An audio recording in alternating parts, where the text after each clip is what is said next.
কিছুদিন আগেই স্যামসাং ভারতে দুর্দান্ত কনফিগারেশন এবং দামের সঙ্গে লঞ্চ করেছে গ্যালাক্সি সিরিজের নতুন দুই ফোন।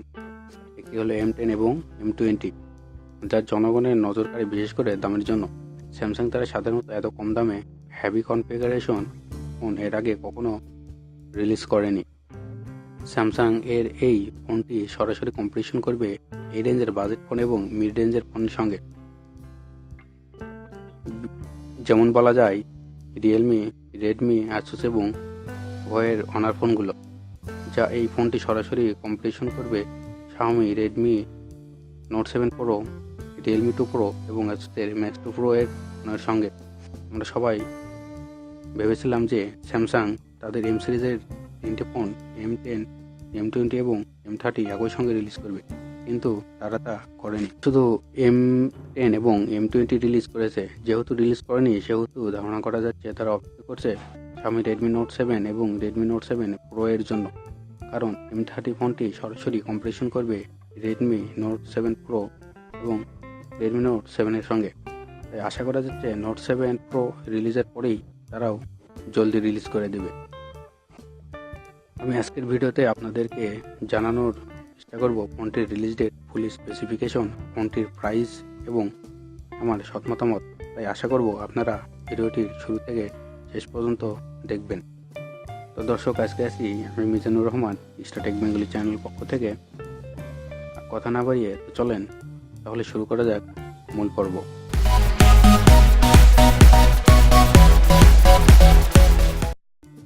প্রথমে আলোচনা করব ডিসপ্লে সম্পর্কে। ডিসপ্লেটি হবে ওয়াটার ড্রপ নচ ডিসপ্লে এবং ডিসপ্লে হিসেবে থাকছে 6.38 super AMOLED HD plus infinity display.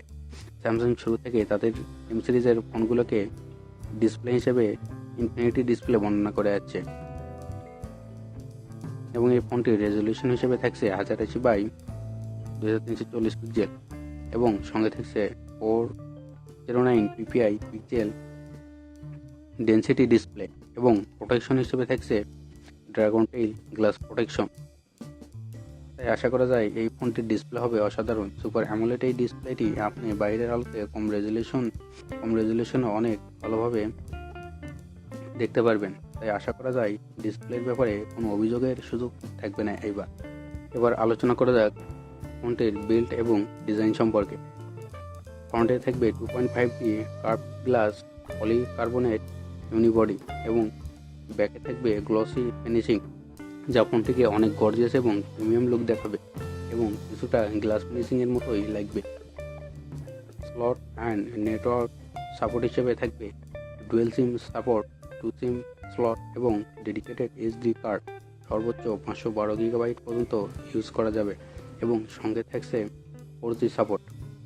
তো চলুন এবার আলোচনা করি ক্যামেরা সম্পর্কে। এই ফোনে থাকছে ট্রিপল ক্যামেরা সেটআপ।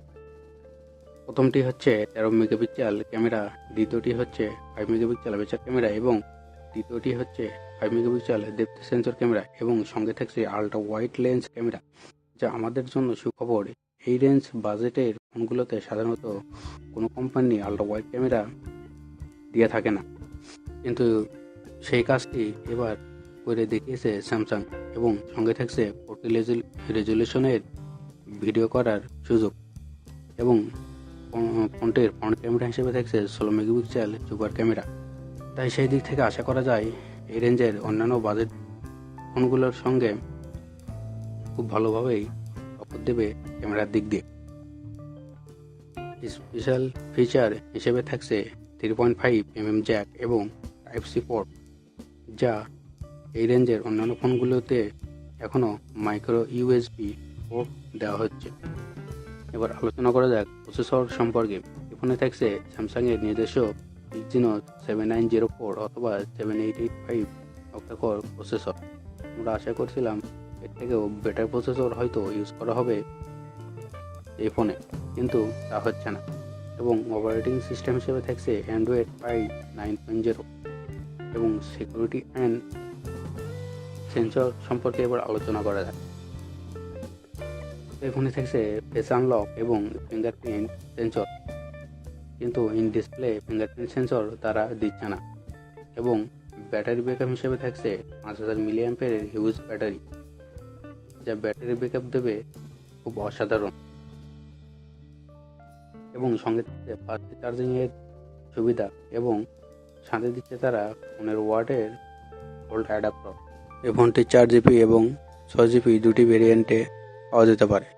4GB ভ্যারিয়েন্টের জন্য বা 4GB র্যামের জন্য 64GB রম এবং 6GB র্যামের জন্য 128GB রম পাওয়া যাবে।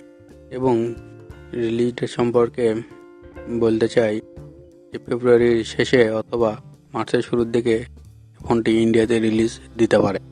এটি বাংলাদেশে আনঅফিসিয়ালি তার মাসখানিকের ভেতরেই চলে আসবে আশা করা যায়। ফোনটি বাংলাদেশে প্রাইস হতে পারে 23 থেকে 24,000 টাকার ভেতর। এটা শিওর না, তবে ধারণা থেকে বললাম বা যতদূর জানতে পেরেছি সেখান থেকে আপনাদেরকে জানানোর চেষ্টা করলাম। তো আজকে এ পর্যন্তই।